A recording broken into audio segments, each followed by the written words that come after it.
12월 23일 월요일 마지막 색연필.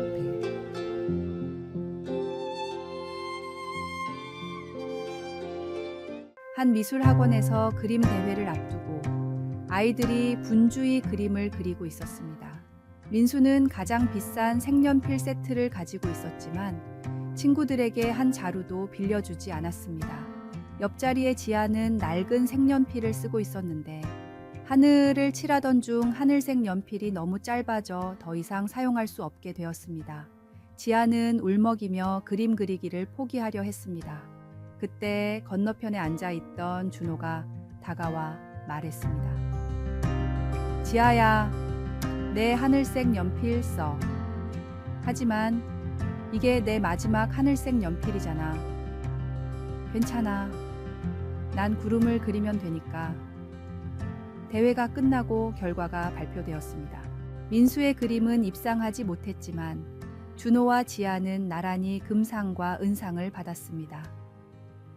심사위원은 이렇게 말했습니다. 준호의 하얀 구름과 지아의 파란 하늘이 정말 아름답게 어우러졌네요. 이 이야기는 단순한 그림 대회 이상을 보여줍니다. 우리가 가진 것을 나눌 때 나눔의 사랑은 서로의 부족함을 채우며 더 아름다운 결과를 만들어냅니다. 마지막 한 자루를 내어주는 작은 사랑이야말로 가장 큰 걸작을 만드는 시작이 됩니다. 오늘의 말씀. 주라. 그리하면 너희에게 줄 것이니 곧 후이 되어 누르고 흔들어 넘치도록 하여 너희에게 안겨주리라. 너희가 헤아리는 그 헤아림으로 너희도 헤아림을 도로 받을 것이니라. 오늘의 만나. 하나님의 사랑은 부족한 자를 채우며 나눔을 통해 더 큰 아름다움을 이루십니다. 가진 것을 나누는 작은 마음이야말로 주님께서 기뻐하시는 진정한 사랑의 표현입니다.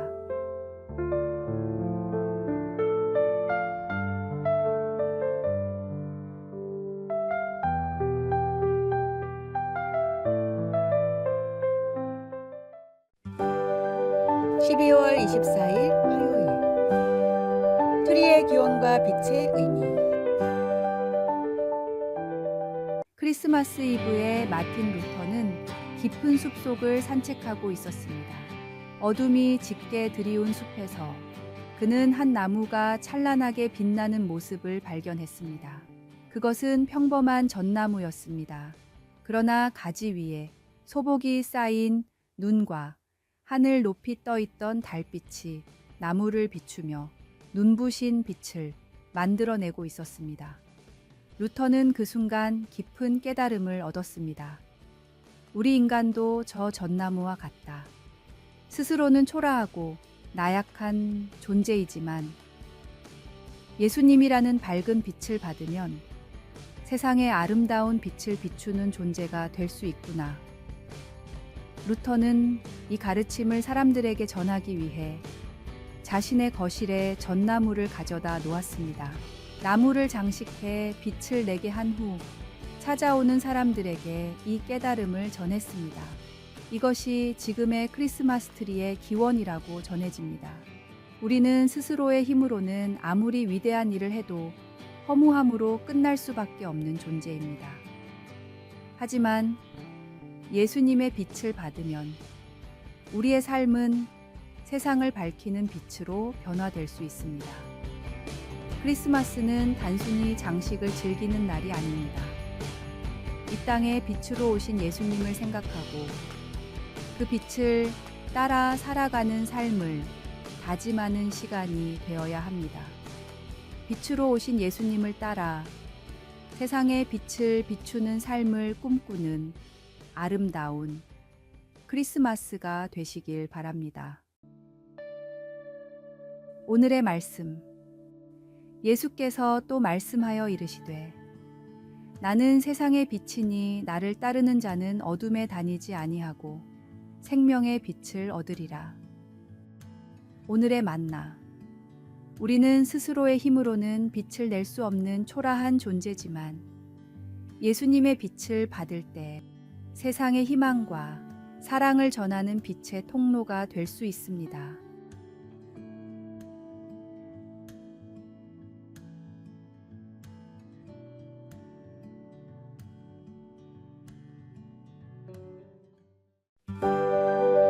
(12월 25일) 수요일 크리스마스의 기적 7600 통급의 메러디스 빅토리호 선장 레너드 라루는 피란민 1만 4천여 명을 태우기 위해 무기와 물자를 과감히 버렸습니다. 배의 수용 정원에 230배에 달하는 사람들이 탑승했지만 단 한 명의 사망자도 없이 안전히 거제도에 도착했습니다. 더욱 놀라운 것은 여정 중 5명의 새 생명이 태어났다는 사실입니다. 생명을 향한 희생이 만들어낸 크리스마스의 기적이었습니다. 이 이야기는 우리에게 중요한 진리를 일깨웁니다. 어떤 명분과 희생도 생명을 구하는 일보다 우선시될 수 없습니다. 우리를 구원하시기 위해 가장 높고 귀하신 예수님께서 가장 낮고 천한 곳에 가장 연약한 모습으로 이 땅에 오셨습니다. 성탄은 바로 그 사랑과 희생을 기억하는 날입니다. 우리에게 생명을 주신 하나님의 사랑을 감사히 누리십시오. 그리고 그 생명을 이웃과 나누십시오. 우리를 통해 또 다른 크리스마스의 기적이 나타나는 복된 성탄절이 되기를 축복합니다. 오늘의 말씀. 우리가 아직 죄인 되었을 때에 그리스도께서 우리를 위하여 죽으심으로 하나님께서 우리에 대한 자기의 사랑을 확증하셨느니라. 오늘의 만나. 생명을 위한 희생은 가장 위대한 사랑의 표현입니다. 예수님께서 우리를 위해 이 땅에 오신 것은 생명을 주고 풍성하게 하시기 위함입니다. 그 생명을 감사히 누리고 이웃과 나누는 삶으로 크리스마스의 기적을 이어가십시오.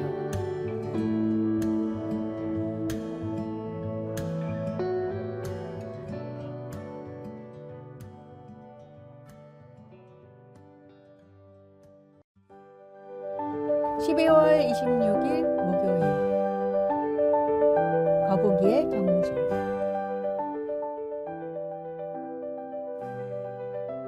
한 육상 지도자는 매년 새로운 선수를 선발할 때 독특한 시험을 냈습니다. 400m 트랙을 가능한 한 천천히 달리되 중간에 멈추거나 걸어서는 안 된다는 규칙이었습니다. 이 시험은 대부분의 선수들에게 이상하게 보였습니다. 왜 빨리 달리지 않고 천천히 달려야 하나요? 어떤 선수들은 속도를 참지 못하고 빨리 달렸고 어떤 선수들은 지루해서 걷기 시작했습니다. 그런데 한 소녀는 거북이처럼 느리지만 일정한 속도로 달렸습니다. 다른 선수들이 웃고 놀려도 개의치 않고 끝까지 자신의 페이스를 유지했습니다. 지도자는 그 소년을 선발하며 말했습니다. 빠르게 달리는 것은 누구나 할 수 있지만 자신의 페이스를 끝까지 지키는 것은 아무나 하지 못합니다. 마라톤은 단순히 달리는 경기가 아니라 인내의 경주입니다. 그 소녀는 후에 올림픽 마라톤 메달리스트가 되었습니다. 이 이야기는 신앙의 경주를 떠올리게 합니다. 신앙은 단기간에 성과를 내는 경주가 아닙니다. 때로는 느리더라도 포기하지 않는 꾸준한 걸음이 중요합니다. 믿음의 길은 인내와 지속성으로 완성됩니다. 끝까지 자신의 걸음을 이어갈 때 우리는 결국 결승선에 도달할 것입니다. 오늘의 말씀. 이기기를 다투는 자마다 모든 일에 절제하나니 저희는 썩을 면류관을 얻고자 하되 우리는 썩지 아니할 것을 얻고자 하노라. 오늘의 만나. 신앙의 길은 한순간의 열정이 아니라 한 걸음씩 꾸준히 나아가는 인내의 여정입니다. 넘어질지라도 포기하지 않고 걸어갈 때 하나님은 우리를 결승선으로 이끄십니다.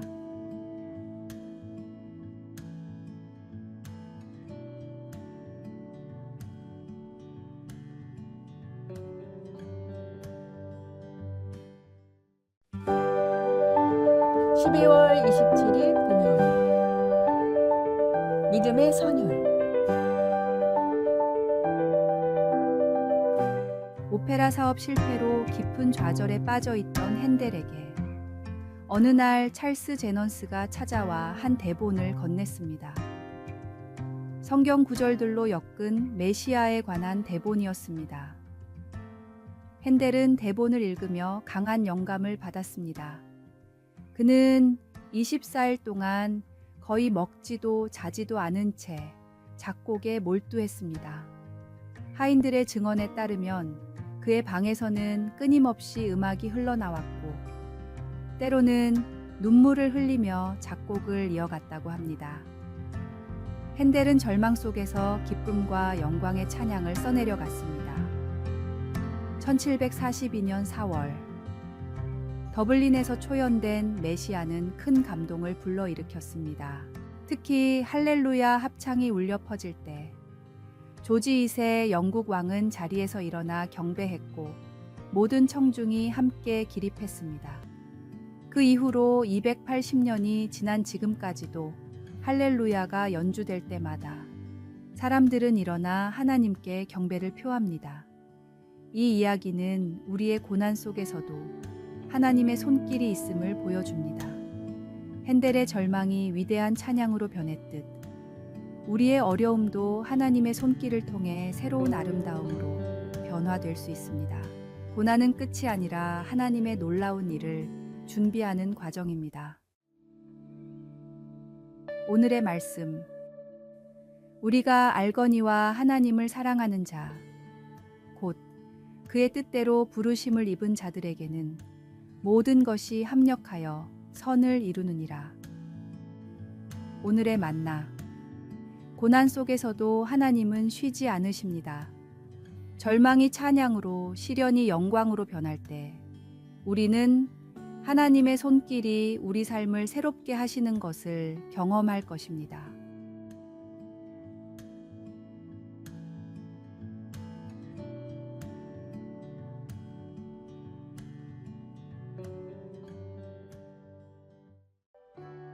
아래의 빨간색 글자 구독을 누르시어 더 많은 전도의 열매를 맺으시기를 기도합니다.